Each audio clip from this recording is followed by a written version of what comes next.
Welcome in. It's the off-season. Off-season content, let's go. It means football's over. It does mean football's over. But it doesn't mean we have to stop talking about it. I will never stop talking about it. Dude, we just had a friggin' 15-minute conversation about what we're going to talk about before we even talked about it, because we just like talking about football. We go down the rabbit hole, we spiral out, 2 hours go by. It's like, wait, we haven't gotten any work Pretty done.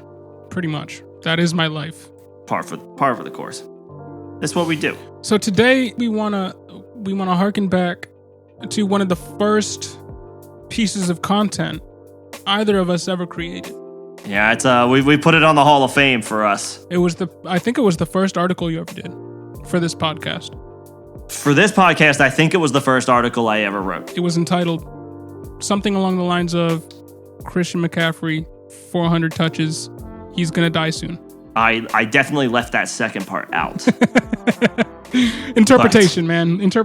But you could interpret it from the title. Yeah, I pretty much just called it Christian McCaffrey and 400 touches and did a deep dive on what I was expecting to happen to Christian McCaffrey in 2020 based on past 400 touch running backs in a single season. And it played out exactly the way that you said it would.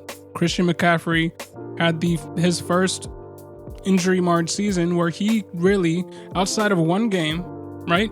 Was it one game? 3 games? 3 games. He played 3 games, and to his credit, he played in 3 games, and he was excellent in all 3 of those games. But those were the only 3 games. I was thinking of that game middle of the season where he came back and then promptly got his shoulder injury, which kept him out for the rest of the season. But yeah, he looked great in those games. He looked like the regular old Christian McCaffrey.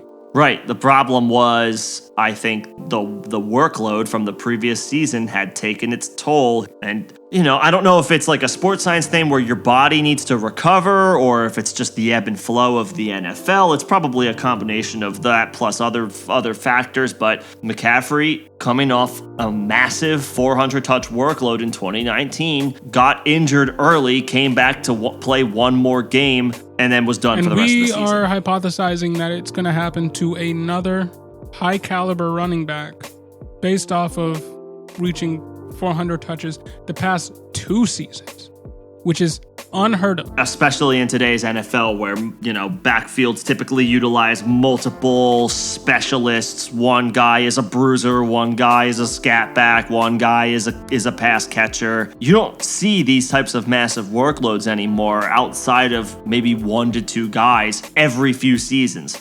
But the reigning offensive player of the year, Tennessee Titans running back Derrick Henry, to me, is a prime candidate for regression in 2021. And if we were looking at the numbers for him last year, we would have hypothesized pretty much the same thing we hypothesized for Christian McCaffrey.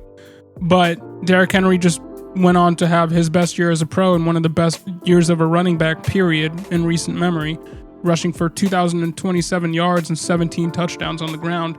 So outrageous. He is an outlier. He is a complete monster.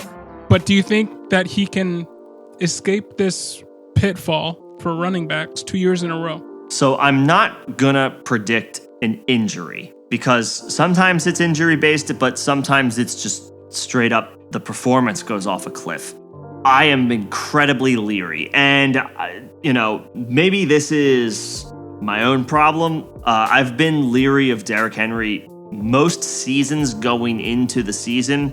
He's proven me wrong the past 2 years, which... Really, the past 3 years. In 2018, he had 1059 and 12 touchdowns. He was no slouch. Yeah, he popped off after Ryan Tannehill was inserted into the starting lineup, but for the first few games of that season, he was still kind of plodding along, less than inspirational production. They made the quarterback switch, and then he took off. And then subsequently in 2019 and 2020, especially in 2020, he exploded. But, like you already mentioned, the past 2 seasons combined, he has over 800 touches. So you mean to tell me that if Derrick Henry's just chugging along, he's going to eclipse 1,000 total touches over the past 3 seasons by week 8 next year? And I haven't gone back and looked at running backs and who have accumulated consecutive 400 touch years. Because it never happens. Right. I mean, it wasn't. I remember reading in your article there was only one running back who bucked the trend, and that was Marshall Faulk, right? Marshall Faulk. So now we can Marshall add Derrick Henry to this list because of what he did this past year, but I don't think he's going to do it 2 years in a row. You're talking about two completely different skill sets as well. Marshall Faulk was a do-it-all pass catcher out of the backfield as well as an elite rusher. Derrick Henry can catch the ball, and he has finally started getting those chances in the Titans offense, but Marshall Faulk was a threat to catch 60, 70 balls a year. Derrick Henry is maybe a threat to catch 20. And that was in an era where NFL teams really didn't use their running backs as pass catchers. Right. So Faulk is a true outlier in multiple ways, and he only did it 2 years in a row. That third season, he was still productive, but he came back to earth a little bit. So it's never, I think it's fair to say, it's never really been done at that high of a level with that much of a workload 3 years in a row. It just doesn't happen. And the Titans locked him up, so he's there for another 3 years. So he remains the focal point of the offense. His offensive role isn't going to change. They're still going to run him into a wall 400 times if they can. Here's the other thing. Arthur Smith, the Titans offensive coordinator the past few years, is now gone. He's in Atlanta as the Falcons head coach. Now, does that mean that the strategy changes? No. Like I said, Derrick Henry's going to remain the focal point of the offense. But it does bring into question a little bit, is this Titans offense going to be able to maintain their highly efficient level of play that we have enjoyed from them the past couple of years? We have to also... There's going to be some turnover. On that offense, Jonnu Smith is going to be gone, most likely. Or at least he's a free agent. And so is Corey Davis. And Corey Davis is pretty much gone. There is a chance that one of them sticks around. They find a way to keep him in. But there could be some pretty big offensive turnover this year if they can find a way to bring other people in through the draft, through free agency, to fill those spots. And they need some help on defense. Yeah,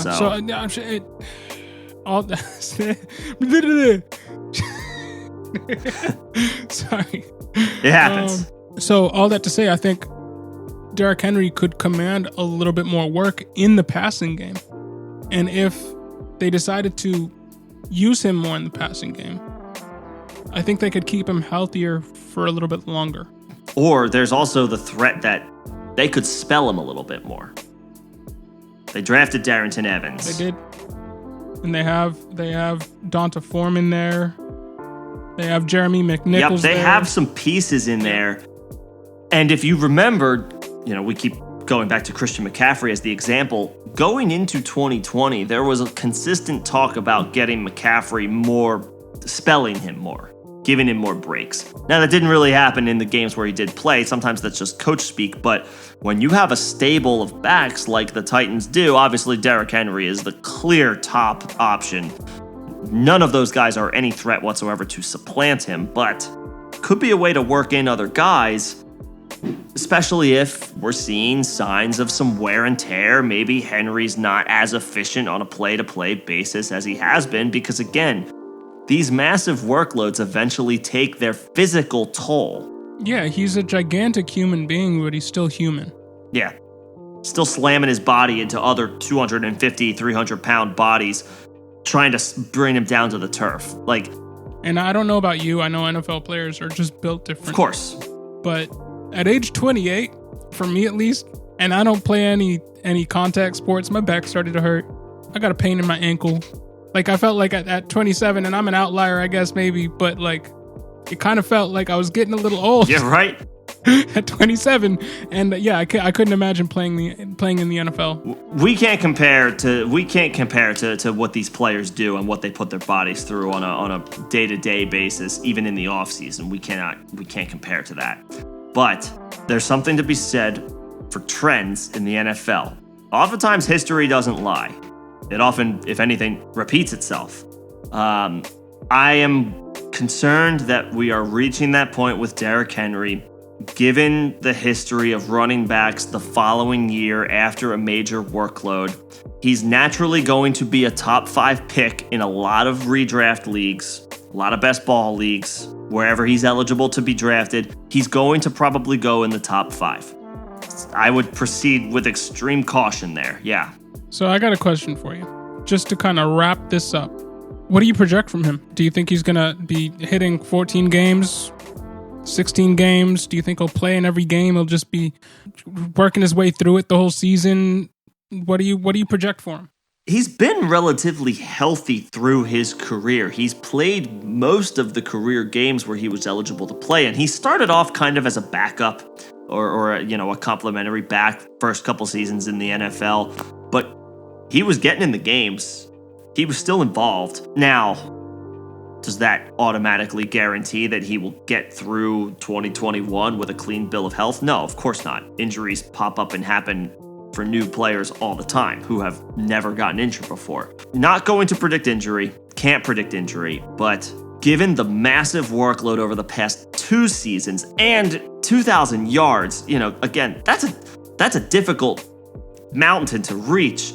And then to do it again? I cannot project that. The yards are going to come back. You have to imagine the touchdowns are going to come back down to earth a little bit.